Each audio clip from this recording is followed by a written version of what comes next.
Former President Donald Trump returned to Capitol Hill Thursday to meet with House and Senate Republicans. The visit came as lawmakers gear up for elections in the fall, but the former president's influence could affect key policy decisions on defense and foreign aid.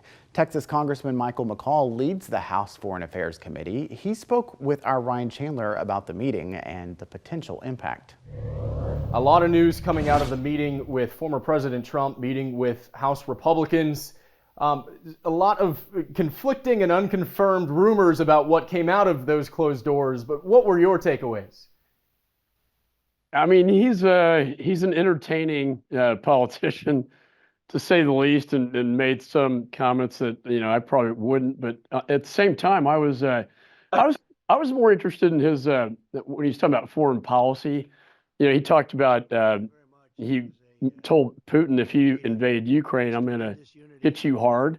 And there was a lot of deterrence there. He told Chairman Xi same thing about Taiwan and his support for Israel. And so, I got to tell you, the world's on fire right now with two hot wars and a hot zone in the Pacific. And it worries me when I look at the situation today. You've been one of the Hill's biggest champions for Ukraine and providing more aid. President Trump, we also hear he was critical of United States providing more aid to Ukraine, not just in the past, but also today. What do you think a second Trump administration would mean for Ukraine and for America's role in that war? Well, people like Lindsey Graham and I talk about this, and he's talked to, the former president. I wouldn't say, he says that it wouldn't have happened if he were in the White House, and I tend to agree with that, but also, we have to give them what they need to win this thing, or at least push the Russians back far enough to have a ceasefire and negotiated peace settlement. That can't happen right now because there's no leverage on the part of Ukraine. Even today, Jake Sullivan is restricting the weapons that they can use to hit the Russians, even though I put in the supplemental that they must provide ATACMS longer range artillery. So it has not been managed well, but having said that, my advice to him would be to give them everything they need to help them win this thing, and then he can be the guy that comes in and being the deal maker that he sees himself as to negotiate a better peace and security agreement. You just got back from a trip to Taiwan. In addition to gifting their new president a Stetson, a gift from Texas, what were your takeaways from that trip? Well, it was right after the president's inauguration, president of Taiwan. We were greeted by a blockade, a Chinese military blockade of naval ships, aircraft carriers.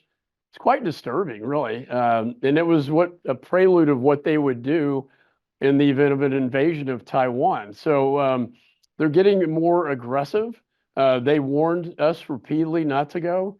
They sanctioned me. But, I gave the president a black Stetson hat, kind of a symbol of the West and, the rugged strength and independence of the cowboy. And he loved it. And they put it all over their news. And I think it was important for them to see a bipartisan delegation showing that kind of support for Taiwan. Yeah, tangential to all this, of course, is the NDAA. Leader McConnell gave a stark warning on the Senate floor today about the needs of Taiwan. He warned that we have insufficient long-range missile capacities in that area and that all those and more need to be added into this package.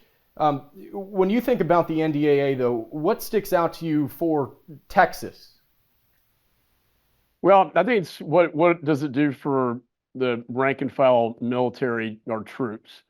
And it's really a quality of life family package that gives them a pay raise, gives them child care, medical care, mental health programs for those suffering from PTSD.